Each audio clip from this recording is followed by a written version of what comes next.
Today, I want to talk about the most discussed feedback issues with Battlefield 5's alpha. The alpha does not represent the final version of Battlefield 5 gameplay, but we're less than 4 months away from launch, and there's frankly a lot of work to be done. Delivering well-discussed and dissected feedback into the hands of the developers is crucial to help them focus their efforts on what needs to change before this game ships. So let's get into the most popular topics. Possibly one of the more one-sided bits of feedback in the alpha is in regard to the massive amounts of visual clutter. DICE has a history of trying to constantly integrate every possible particle effect and visual styling option available into each of their Battlefield games. Currently, Battlefield 5 suffers from an ever-present snowstorm that even exists inside many buildings, extremely dark interiors, and dark light transitions that create solid black environments in which it's literally impossible to see your enemies. New ammo pickup animations that block a portion of the screen and will trigger mid-firefight, a new wave of UI rewards that also activate during combat to further obstruct your vision, and finally, an incredibly bright and blinding sun that is making its return back from the Battlefield 3 glory days. The result of all these new features is a theatrically rendered game that sacrifices gameplay for visual presentation. No doubt this will be used to make the game look sexy and marketable in trailers, but in practice, the visual clutter is extremely frustrating. With all these elements on screen at once, plus the return of soldier AD movement spam, tracking enemies mid-firefight can become a bit of a joke. Hopefully DICE gets the message and can make some big changes before launch. Regardless, it is frustrating to see DICE making the exact same changes they've made before and giving the exact same feedback I have or we have in the past. Now, next up on the hot topics list is a bit more controversial argument about the much faster time to kill, often referred to as TTK. For anyone jumping into Battlefield 5 having only played Battlefield 1, you might be surprised by the speed at which you are now able to drop your opponents. However, if you're a veteran of Battlefield 3, Battlefield 4, or Battlefield Hardline days, then the Battlefield 5 time to kill will feel quite familiar. The current debate is that the faster TTK allows for more camping, less time to react to your enemies, and deaths that seem to occur in 1 or 2 frames with no time to react. The other side of the argument for faster time to kill is that it allows for a more realistic feeling of combat, an emphasis on peaking and reaction time, and greater power to the individual player. I, for one, have always argued for a faster time to kill in Battlefield games because of the sheer size and pacing of the title. The slower time to kill of Battlefield 1 often forces me into fire, retreat, reload cycles, which slows down combat and gives my enemies ample time to react to my flanks. I cherish a return to the faster pacing of Battlefield 3 and Battlefield 4, and I hope DICE holds their ground with the current model. What do you guys think? A few years back, I made a super in-depth video talking about time to kill and the philosophies behind high time to kill and low time to kill, and why they benefit in different games, and why there's no one solution fits all for all first-person shooters. And I still stand by a lot of the things I said in that video, and I think it definitely applies to Battlefield 5. If you want to check it out, I'll put a link for that in the description. The next hot topic, perhaps one of the most widely discussed topics, is the new attrition system, which has led to a lot of people running out of ammo mid-firefight. Sure, it's the early days of the alpha and people are still adapting to new mechanics, but a lot of players are upset with the extremely limited starting ammo. For example, the assault class starts with only 2 magazines for their primary weapon. This allows for very little flexibility and often leaves players high and dry after netting a kill or 2. You do, however, now have an option to top off your ammo supply with the help of support classes, but even then you can only carry 3 full magazines instead of just 2. This is the difference of 60 rounds or 90 rounds. The attrition system mechanics are interesting, but also quite punishing if you don't have smart and active support players assisting every flank in battle.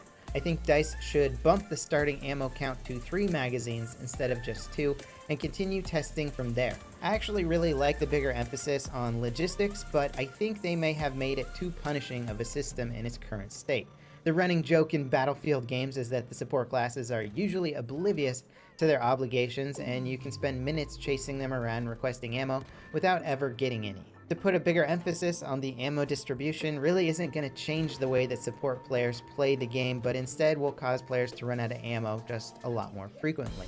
I think the flaw with DICE's thinking here is that if they put a huge emphasis and punish players for not having ammo and reward players a lot for distributing ammo, it'll somehow change the gameplay fundamentally. But The problem here is that distributing ammo is not necessarily a fun gameplay mechanic. It's just a necessary gameplay mechanic, and Battlefield very much is about having fun. Lots of players hop into this game as novices or casual players, don't understand the underlying logistical mechanics of the game particularly well, and then when you've got support players in your squad, they're just not doing their job. This happens all the time, and that's okay. Battlefield is a large-scale, casually oriented game, and DICE just has to change their thinking about on what they can expect in a massive 64-player casual game. You just have to assume that most of those players are not going to have a really good, really in-depth understanding of the logistics system, and you really shouldn't punish players for having bad teammates, which is what the current system does. This approach makes more sense in smaller scale games like 5v5s like Overwatch or something like that, where you can have matchmaking where it's going to team you up with players of similar or equal skill. But in Battlefield games where it's matching good players with bad players and everybody into one server, this can be very frustrating, and so putting a bigger emphasis on having team play mechanics working every time for everybody to have a good, enjoyable experience, I think is a bit of a flawed approach. The next hot topic is a bit of a compounded issue. It starts off with the new bleed out system causing a bit of a fuss. Instead of allowing players to quickly return to the spawn screen after death, you now have a bleed out system in which you can let your soldier lose blood quicker, which still takes a while, or you can hold your wound and call for a medic, prolonging your down but not out state, and hopefully give a nearby medic enough time to reach you. The problem with this system is that either option usually leaves you with a lot of time spent staring at nothing and waiting to return to the spawn screen. The system is further exacerbated by the squad spawn screen, which is the first screen you will see upon death if your squad mates are still alive. The squad spawn screen does not really display a big overhead map, nor does it allow you to switch classes, limiting your tactical choices, your tactical thinking. Most players, myself included, are preferring the standard deployment screen instead. So now after a long bleed out sequence, I then also have to back out of the squad spawn menu, creating an annoying extra step I never had to deal with before. There's no question about it, the new bleed out and squad spawn systems are slow and clunky. The main point of the new bleed out system is to allow more time for medics to revive you, but it's hard to say if it's actually worth it in exchange for extremely boring death waiting screens. Hopefully they can do something to allow for further planning or activities from the bleed out screen while you wait. The next hotly debated topic revolves around airplanes and their seemingly pointless existence. The abolition of 3D spotting has left pilots with basically no way to pinpoint ground targets consistently. The speckled black and white landscape makes it near impossible to spot infantry movement from the sky, and the sluggish plane controls make lining up targets even more difficult. Players have gone from getting thrashed by airplanes in Battlefield 1 to never even being killed by them once in hours and hours of playing Battlefield 5. Half of the community seems to be fine with the new plane nerfs, as they don't want a repeat of Battlefield 1's terrible attack plane and strategic bomber ground domination. And frankly, who can blame them? The strategic bomber exploits of Battlefield 1 have left people, myself included, with a severe mistrust of DICE's ability to create fun gameplay mechanics when it comes to balancing air and ground combat, and most people seem to feel fine thinking that air will have little to no impact on ground battles at all. Of course, I would like to see air versus ground combat to evolve in a meaningful way, but without 3D spotting, it's hard to imagine how DICE is going to do this effectively. Now, there's a ton of other feedback on the forums. I think a lot of the other feedback is also very important, but certainly these are some of the most hotly discussed topics right now. Some of the other smaller issues, I wouldn't call them smaller issues, but less debated issues are like quality of life things like clunky animations, revive animations being super clunky and weird. Having animations for everything in the game now often leads to weird clunky situations.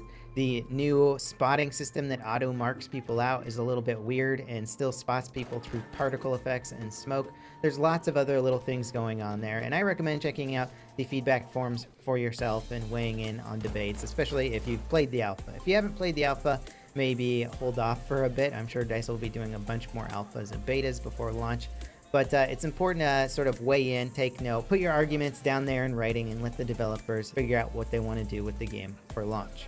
As always, guys, thanks for watching. Let me know what you think about all these issues in the comments down below, and I'll see you next time. This is Level Cap, signing off.